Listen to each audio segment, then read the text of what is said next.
पापी के सिर की मणि मेरे पास नहीं आती। मैं अन्न ग्रहण नहीं करूंगी। धर्मराज युधिष्ठिर ने झूठ बोला। पिताश्री, मैंने दूध दिया।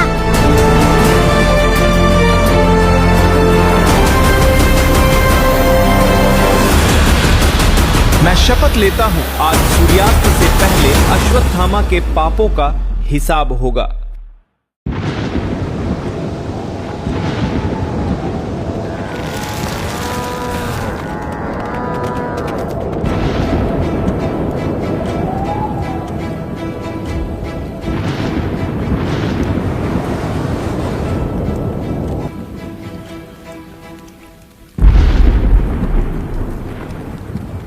तुम्हारा ये पाप क्षमा के योग्य नहीं है अश्वत्थामा।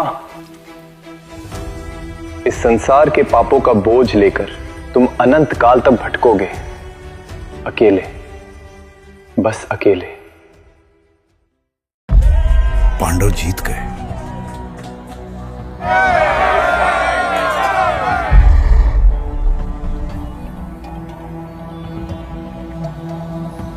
पर असली कथा जीत के बाद शुरू हुई। एक ऐसा राज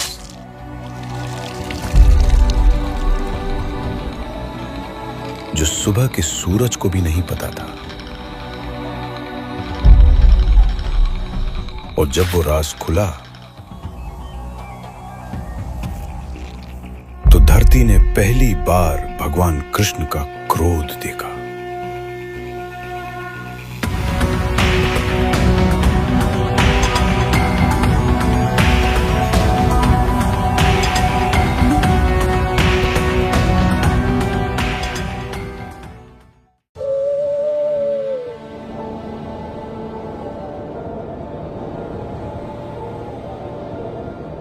पांडवों की जीत का जश्न मनाया जा रहा था।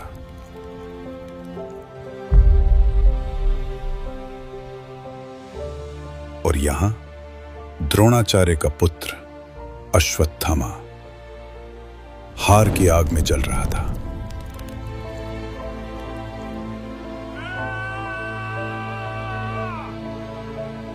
जिनके पिता ने शस्त्र और शास्त्र दोनों सिखाए, आज उन्हीं का पुत्र लाचार अपमान और शोक के बोझ तले दबा हुआ था।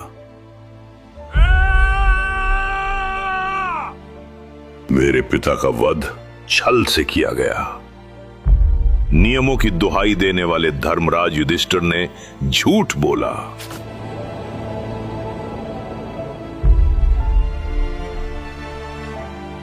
अश्वत्थामा हता। उनके धर्म का यही रूप था, यही उनकी मर्यादा थी। और मैं यहां अंधेरों में छिपा बैठा हूं। उसके मन में रोशनी का कोई कोना बाकी नहीं था। सिर्फ प्रश्न थे और उन प्रश्नों से जन्मा हुआ क्रोध। प्रकृति भी उस रात अपना पाठ पढ़ा रही थी, पर देखने वाला कौन था और समझने वाला कौन? उस रात अश्वत्थामा ने धर्म नहीं चुना, उसने अपने घाव चुने, अपना क्रोध चुना और उस क्रोध को नीति का नाम दे दिया। जब नींद उनकी रक्षा बन जाए तब उन्हें जगाना जरूरी होता है। पिता के लिए, अपमान के लिए और उस झूठ के लिए जो धर्म के नाम पर बोला गया। जो होने जा रहा था वह युद्ध नहीं था, वह प्रतिशोध था। और प्रतिशोध कभी अकेले नहीं आता।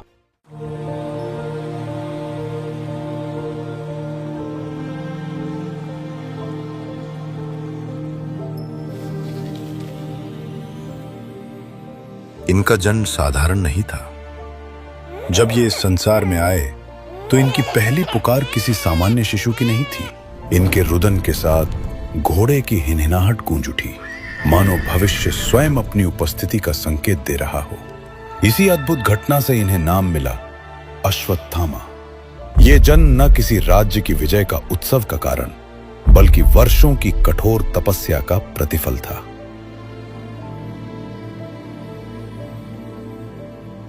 द्रोणाचार्य ने देवताओं से नहीं, स्वयं महादेव से पुत्र की प्रार्थना की थी। और शिव भक्ति तथा तप के परिणाम स्वरूप ये बालक प्रकट हुआ। इनकी रग रग में शक्ति और अस्त्रों का बल प्रवाहित था, पर साथ ही एक उग्र तेज भी था जो शांति का मार्ग नहीं जानता था। अमरत्व का वरदान इन्हें प्राप्त हुआ, पर शांति का आश्रय नहीं। शिव का अंश मिला, पर वैराग्य का संतुलन नहीं। बचपन से ही इनके लिए संसार एक युद्ध क्षेत्र बन गया, जहां हर अपमान चिंगारी बनकर सुलगता रहा और हर हानि ने इनके भीतर के कोने कोने में अंधकार भर दिया। इसी कारण इनका जन्म साधारण नहीं था और इसी कारण इनका भविष्य भी साधारण नहीं हो सकता था। अश्वत्थामा एक वरदान का परिणाम थे, जिसने धीरे धीरे एक युग के विनाश की नींव रख दी।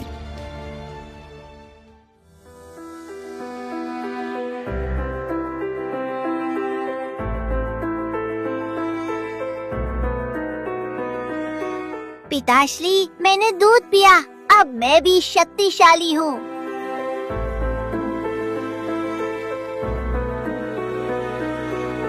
बालक का वो हंसना, उसकी मासूम मुस्कान कभी कभी तलवार से भी तीखी होती है। वो दूध नहीं था, वो आटा और पानी का मिश्रण था। पर एक पिता अपने पुत्र के सपनों को तोड़ने का साहस नहीं कर पाता। उस पल द्रोणाचार्य ने सिर्फ गरीबी नहीं देखी, उसने अपनी असफलता देखी। एक ऐसा गुरु जो पूरी दुनिया को शस्त्र सिखाने की क्षमता रखता था, पर अपने पुत्र को दूध तक नहीं दे सकता था। और वहीं अनजाने में एक बीज बोया जा चुका था, हीन भावना का। भूख सिर्फ पेट की नहीं होती, भूख सम्मान की भी होती है।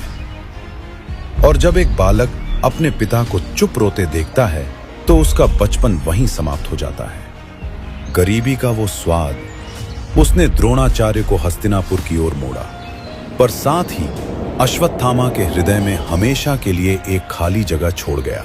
वो शक्ति नहीं ढूंढने लगा, वो अपमान से बचने लगा। और जब कोई अपमान से बचने के लिए जीता है, तो वो करुणा नहीं, सिर्फ बल को ही अपना रक्षक मानता है।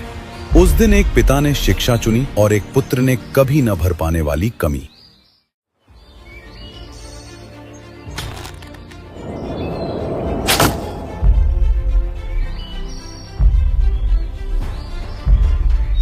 ब्रह्मास्त्र केवल एक शस्त्र नहीं बेटा, एक जिम्मेदारी है।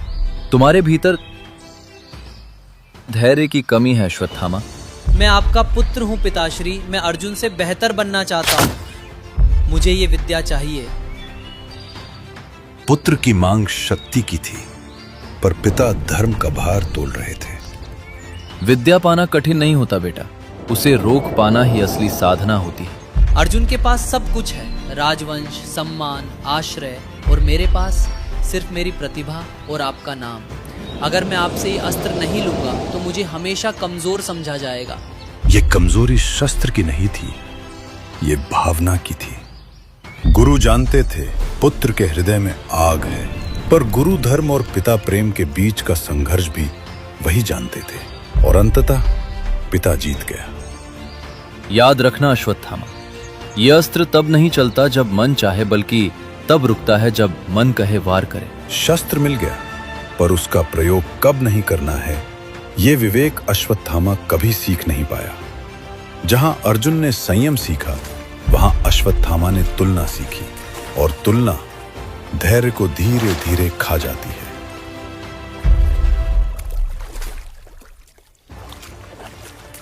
इस दिन के बाद अश्वत्थामा के हाथ में सिर्फ शस्त्र नहीं रहा, उसके साथ आ गया अहंकार। ब्रह्मास्त्र का ज्ञान मिल गया, पर ब्रह्म बुद्धि नहीं। और जब शक्ति से पहले विवेक ना आए, तो शस्त्र रक्षा नहीं करता।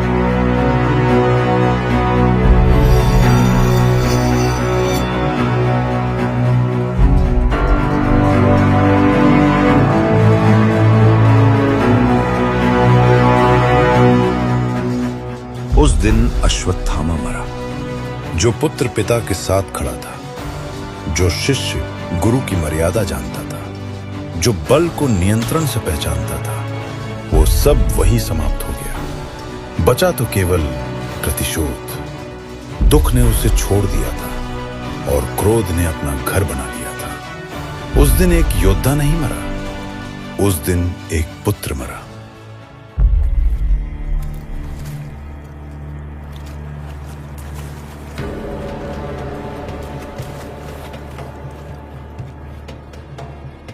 कुरुक्षेत्र का युद्ध अपनी अंतिम सांसों पर था। विजय का शंख बज चुका था, पर हार का दुख अभी जिंदा था।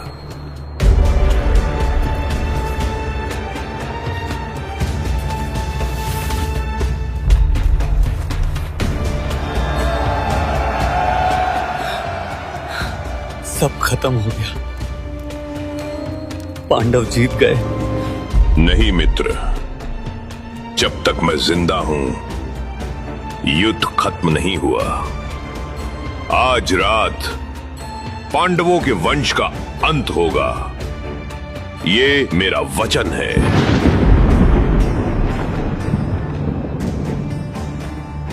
ये शब्दों का वचन नहीं था, ये एक टूटे हुए मन का निर्णय था। जाओ, मुझे शांति तभी मिलेगी जब पांडव मरे। मित्रता के नाम पर उस रात कोई आशीर्वाद नहीं मिला, सिर्फ एक बोझ मिला। दुर्योधन का युद्ध यहीं समाप्त हुआ, पर अश्वत्थामा का अब शुरू हुआ। जब हार सम्मान छीन ले और शोक मर्यादा तोड़ दे, तब प्रतिशोध धर्म का रूप ले लेता है। उस रात कुरुक्षेत्र शांत लग रहा था, पर शांति के पीछे विनाश चल रहा था।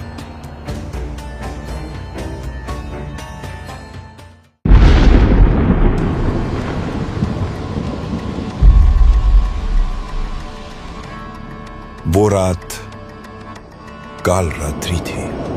अश्वत्थामा के सिर पर खून सवार था।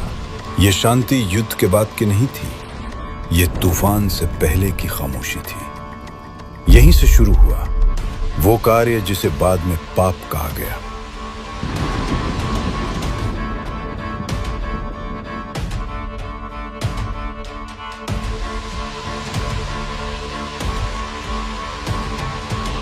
अंधेरे में चेहरा पहचाना नहीं जाता, सिर्फ नाम याद रहते हैं। युधिष्ठिर, भीम, अर्जुन, आज तुम्हारी नींद हमेशा के लिए होगी।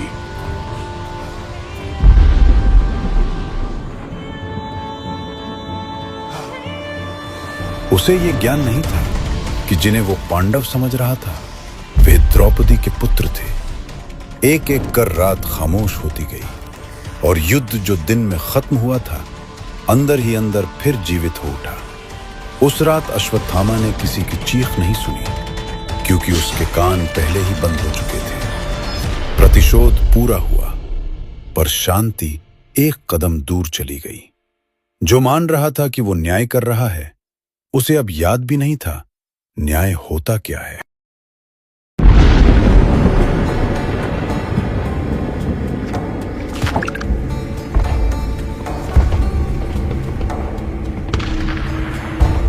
वो क्षण बीत चुकी थी, पर उसके चिन्ह अभी जिंदा थे। रात का विनाश अब दिन के उजाले का इंतजार कर रहा था। मित्र दुर्योधन, देखो, मैं पांडवों के शीश ले आया हूं। उस स्पर्श ने सत्य दिखा दिया, वो सत्य जो रात छुपा रही थी। ये क्या किया अश्वत्थामा? ये पांडव नहीं, अभी तो उनके मासूम बच्चे थे। ये शब्द श्राप की तरह थे, न अश्वत्थामा के लिए, न दुर्योधन के लिए, पर पूरे युग के लिए। बच्चे नहीं, ये नहीं हो सकता। जिस व्यक्ति ने जीवन भर युद्ध चाहा, आज उसे विजय में भी शांति नहीं मिली।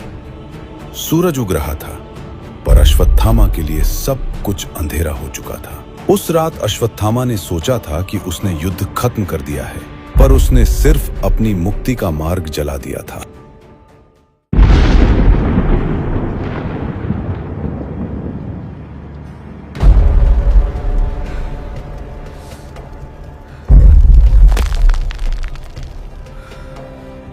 ये सुबह किसी विजय का संदेश नहीं लाई। ये सुबह माओ के लिए अंधेरा बनकर उतरी थी। ये वीर नहीं गिरे थे, ये युद्ध में मरे योद्धा नहीं थे, ये नींद में मारे गए पुत्र थे।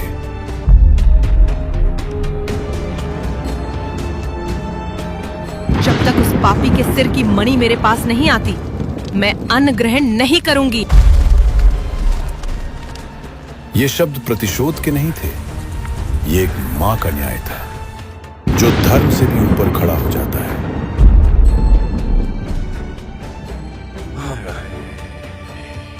मैं शपथ लेता हूं, आज सूर्यास्त से पहले अश्वत्थामा के पापों का हिसाब होगा। अर्जुन के लिए यह शपथ नहीं, ये जिम्मेदारी थी। गुरुपुत्र के पाप का बोझ गुरु के ही शिष्य को उठाना था। यह यात्रा दुश्मन के खिलाफ नहीं थी, यह यात्रा मर्यादा के लिए थी। और दूर कहीं खड़े थे अश्वत्थामा। सूरज के पास सिर्फ एक दिन था, पर धर्म के पास सिर्फ एक ही अवसर होता है। और जब मां का शोक और शस्त्र का न्याय एक हो जाए, तो इतिहास लिखा जाता है।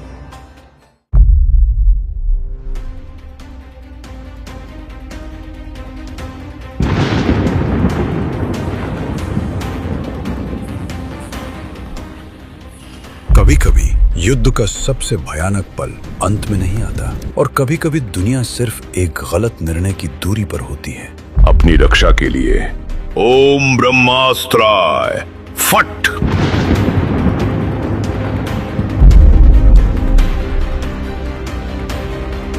यह रक्षा का मंत्र नहीं था, यह हार का शब्द था। ब्रह्मास्त्र का जागना शक्ति का प्रदर्शन नहीं होता, ये अंतिम चेतावनी होती है। और वहीं अर्जुन खड़ा था, न क्रोध न भय, क्योंकि जिसने पहले ही अपना अहंकार त्याग दिया हो, उसे शक्ति से डर नहीं लगता। शस्त्रों का युद्ध, दो महाशक्तियों का टकराव। अगर ये दोनों शस्त्र मिले तो न पांडव बचेंगे न कौरव, बचेगा सिर्फ शून्य।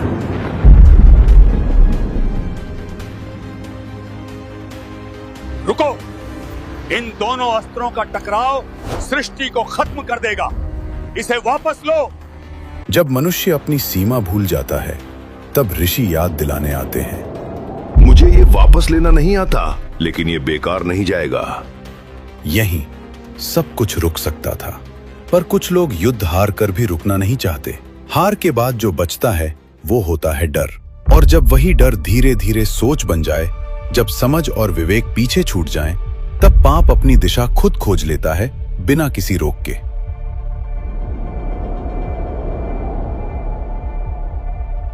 यदि मैं नहीं बचा तो पांडवों का वंश भी नहीं बचेगा। अभिमन्यु का बच्चा गर्भ में ही मरेगा। ये प्रतिशोध नहीं था, ये भय था जो गर्भ पर वार कर रहा था।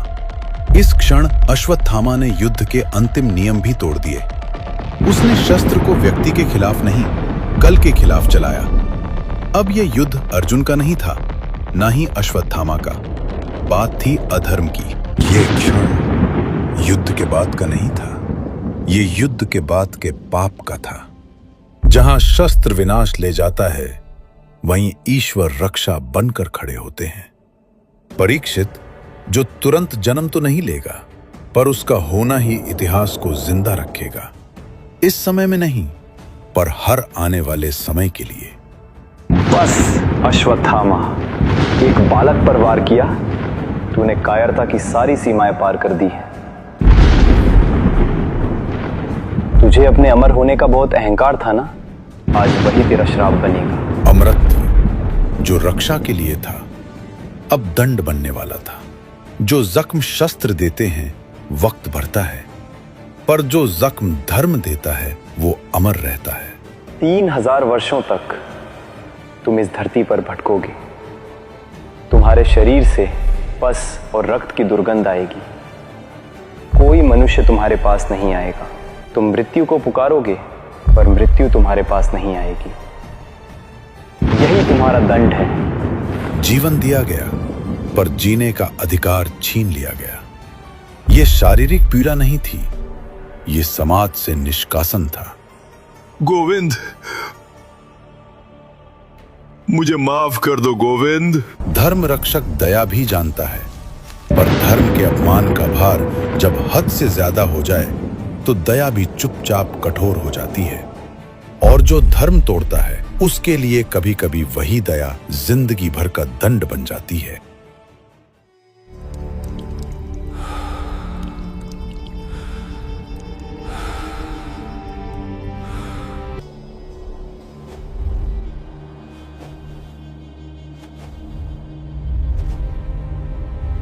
सदियां बीत गईं, युग बदल गए। इंसान ने अपने इतिहास को किताबों में समेट लिया, जैसे सब कुछ बीते हुए कल के साथ खत्म हो गया। पर कुछ कहानियां ऐसी होती हैं जो समय के नियम नहीं मानती।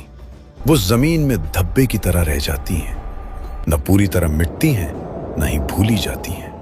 कहते हैं आज भी कहीं किसी सुनसान मंदिर में, जहां टूटी हुई मूर्तियों पर धूल जम चुकी है, या फिर किसी घनघोर जंगल के बीच जहां रोशनी भी डर डर के उतरती है, वहां एक परछाई दिखती है, चुपचाप चलती हुई, बिना किसी मंजिल के।